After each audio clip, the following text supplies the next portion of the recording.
મજાનો આવો કંઈક દરિયો છે. તમે આ સાઈડના કેમેરામાં જોઈ જ શકો છો. તો અત્યારે દરિયો શું છે ભાઈ જયભાઈ? એનું કારણ છે કે વર્ષને એક સાહેબે રિક્વેસ્ટ કરી, પોલીસ વાળો ભાઈ હતો કે મરીન વાળો ભાઈ હોય, ખબર નથી, એમને એમ કીધું કે તમે અહીંથી નીકળી જાઓ. એટલે આપણે તમને ખબર છે કે સિદ્ધાંતવાદી માણસ આ બાજુ ફરતી બાજુ જંગલ જ છે.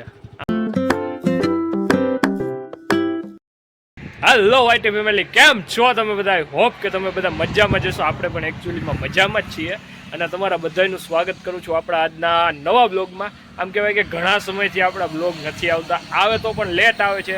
છેટ ભીમ 11નો બ્લોગ હતો એ કાલે, એટલે કે રવિવારના દિવસે સાંજે 6 વાગે પબ્લિશ થયો હતો અને ભીમ 11 વહી ગયા અને 15 થી 20 દિવસ થઈ ગયા. આમ કહેવાય કે હવે બ્લોગ આમ બહુ લેટ જતા જાય છે, કારણ કે એવું બધું શેડ્યુલ હમણાં થોડાક સમયથી બિઝી હતું, એના માટે આમ સ્ટાર્ટઅપ નહોતું થયું. અને હું જયભાઈ કાલે સાંજે અમને મસ્તીના બેઠા હતા એક જગ્યાએ, અને અમને હું પુરાતન ચડ્યું સવારે કે ક્યાંનો પ્લાન કરી નાખ્યો આપણે માધુપુર બાજુ જઈએ છીએ. અમને પણ એકચ્યુઅલીમાં નથી ખબર કે ક્યાં અમે લોકેશન ઉપર ક્યાં બીચે પૂગીએ, બાકી જઈએ અહીંથી અમે કેશોદથી નીકળી ગયા છીએ. તો તમે બધા બ્લોગમાં બન્યા રહ્યો. મળીએ હવે તમને અમે ચા પાણીનો હોલ્ટ લઈએ. ત્યાં અમે કાંઈ ફોર વ્હીલ લઈને નથી જતા, અમે હું લઈને જઈએ અમારી માણકી લઈને જાય. તો બન્યા રહ્યો બ્લોગમાં.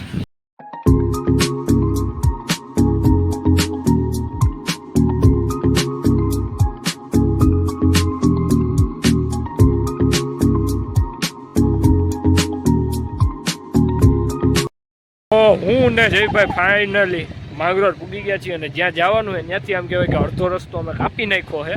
અને આમ કહેવાય કે અમે માંગરોળ પૂગીને એક નાનકડો એવો બ્રેક લીધો છે, કારણ કે બિચારા જયભાઈ એકલા જે ડ્રાઈવર છે ગાડી હાંકવાવાળા ભાઈ, અને જયભાઈ થાકી જાય, એટલા માટે આપણે આમ કહેવાય કે તો બ્રેક લીધો છે.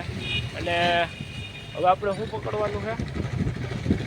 હાઈવે પકડવાનું છે. હવે હાઈવે અમારે જે આ બધું દેખાય, આ બધું એ વરસાદનો અંધાર છે, અને આપણે આમ જવાનું હોય એટલે એ બાજુ ક્લિયર છે. એ તો પબ્લિકને બતાવવાના, આમ આપણે જવાનું હોય ક્લિયર, એટલે આપણે કદાચ એવા ટકા છે, ચાન્સીસ છે કે વરસાદ આપણે નહીં ભેગો થાય. જયભાઈ મેપમાં જોવે છે અમારે, જયભાઈ અમારે મેપમાં જોવે છે કે ક્યાં જવું છે. અમે બે વગર પ્લાનિંગે નીકળી ગયા છીએ અને માંગરોળ પૂગી ગયા છીએ. તો બન્યા બ્લોગમાં હવે આપણે માંગરોળથી સ્લેપ મારવો છે, હાઈવે પકડીને. હા ભાઈ બોલા, મને ક્યાં જંગલમાં લઈ આવ્યો? આપણે બીચ ઉપર જવાનું હતા, તો જંગલમાં કરી ગયા આપણે. ભૂલા નથી પડ્યા ને ક્યાં? ના ભૂલા નથી પડ્યા. તમને એમ થતું છે કે આર્યનભાઈ આમ કે તમને બતાવું કેવું જંગલ છે. આમ જો ફરતી બાજુ જંગલ જ છે. આ બાજુ ફરતી બાજુ જંગલ જ છે. આમાં મને જયભાઈ ક્યાંક લઈ આવ્યા છે, ખબર નહીં ક્યાં લઈ જાય. ફાઇનલી આપણે જયભાઈ લઈ આવ્યા છે લોહિતના બીચ ઉપર, જ્યાં એક કૂવો છે. એવા દે નથી પડવું આમ હાલ ને, ત્યાં નથી જોવું, તું વયો જાય તો ભેગો આવ્યો એક તમારા જવાબ હું દઈ. આપણે આવ્યા ક્યાંય તો કે લોહિત બીચ ઉપર આવ્યા. તમને અવાજ આવતો જ હશે મોજાનો. તો બન્યા રહ્યો, લોકેશન આગળ બતાવું તમને બધું, તમે બન્યા રહ્યો બ્લોગમાં. મસ્ત મજાનું આવું કંઈક લોકેશન છે, જંગલની વચારે બીચ આવેલો છે. તો આવું લોકેશન છે. તમને આગળ 2 જ મિનિટમાં દરિયાના દર્શન પણ કરાવો, નિરાંત રાખો.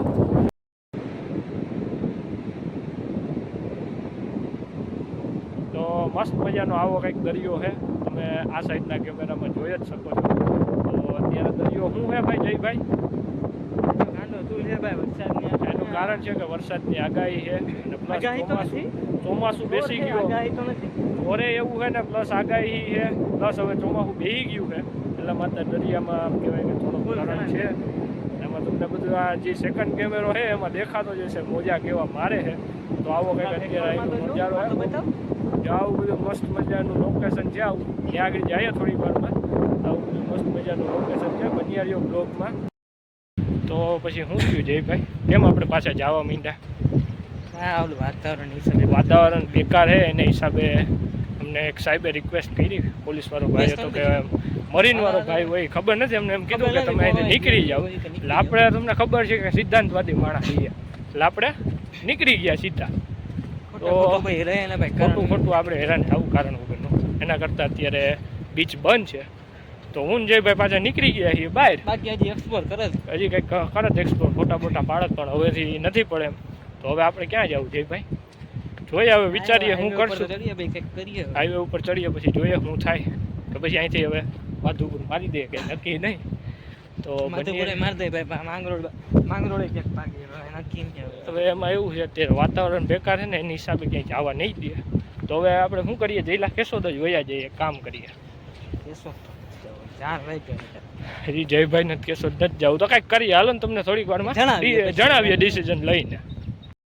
ફાઇનલી તમને મળવાનો ટાઈમ આવી ગયો હવે, કારણ કે ત્યાંથી અમને ના પાડી દીધી બીચ ઉપર, એટલે અમે ત્યાંથી ગયા હતા માધુપુર. પ્લસ એમ કહેવાય કે બ્લોગિંગ નહોતું કર્યું, કારણ કે સમ ઇસ્યુ આવી ગયા હતા, personal issue plus weather issue આવી ગયા હતા. અને આપણે સીધા જ એ માધુપુર ગયા હતા, અને માધુપુરથી સીધા જ કેશોદ વહી આવ્યા હતા. અને આવી તો હું ક્યારનો ગયો હતો, અને એમ કહેવાય કે કેશોદમાં વરસાદ પણ હતો મસ્તીનો, પણ અહીંયા આજે આપણે રેકોર્ડ નથી કરી શક્યા, એ માટે સોરી. અને અત્યારે એમ કહેવાય કે વરસાદ પછીનો અમારા ગામનો જે નજારો છે એ આહા. અને હવે તો તમને વરસાદ થઈ ગયો જુનાગઢમાં પણ, એટલે તમને આમ કહેવાય કે હવે તો ગરવોગઢ ગિરનાર ને લીલી પ્રકૃતિ જટાશંકરના બ્લોગ હવે તો એવું બધું ચાલુ થઈ જશે ટૂંક જ સમયમાં, કારણ કે આપણી કોલેજ પણ ચાલુ થઈ જવાની છે. તો તમને કેશોદનો વ્યૂ બતાવું, પછી આપણે આ બ્લોગને એન્ડ કરી દઈએ, કારણ કે બહુ લાંબો ખેંચવો નથી. આવો કાંઈક મસ્ત મજાનો વ્યૂ છે, અને આવું કંઈક આમ વેધર છે આજનું. હજી પણ વરસાદ ચાલુ જ છે, કદાચ તમને દેખાતો હોય તો. આવું કંઈક આમ કહેવાય મસ્તીનું વેધર થઈ ગયું છે, આવું કંઈક મસ્તીનું ઠંડુ વેધર થઈ ગયું છે. અને હા, એક વાત કહેવાની રહી ગઈ કે આપણે માધુપુર ગયા હતા ને, એક ખાલી એક નાની એવી ક્લિપ લીધી હતી, એ તમને આ અત્યારે એડ કરી દઉં છું આના પાછળ, એ જોઈ લેજો.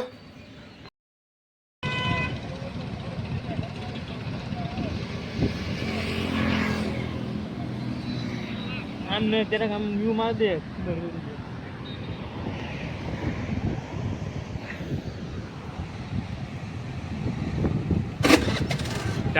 હોપ કે તમને આગળની ક્લિપ મજા આવી છે. તો આપણે આ વિડીયોને હવે અહીંયા જ એન્ડ કરી દઈએ છીએ, કારણ કે હવે લાંબો નથી ખેંચવો. જો તમને મારો આ વિડીયો ગમ્યો હોય, અવનવા ટ્રાવેલ બ્લોગ જોવા હોય, તો નીચે કમેન્ટ સેક્શનમાં કહી દેજો કે કેવો વિડીયો લાગ્યો. અને બીજી વાત તો કે હા યાર, સપોર્ટ બતાવો, લાઇક કરો, શેર કરો એન્ડ સબસ્ક્રાઈબ કરો યાર. તો મળીશું કંઈ નવા બ્લોગ સાથે, ત્યાં લગન મને આપો રજા.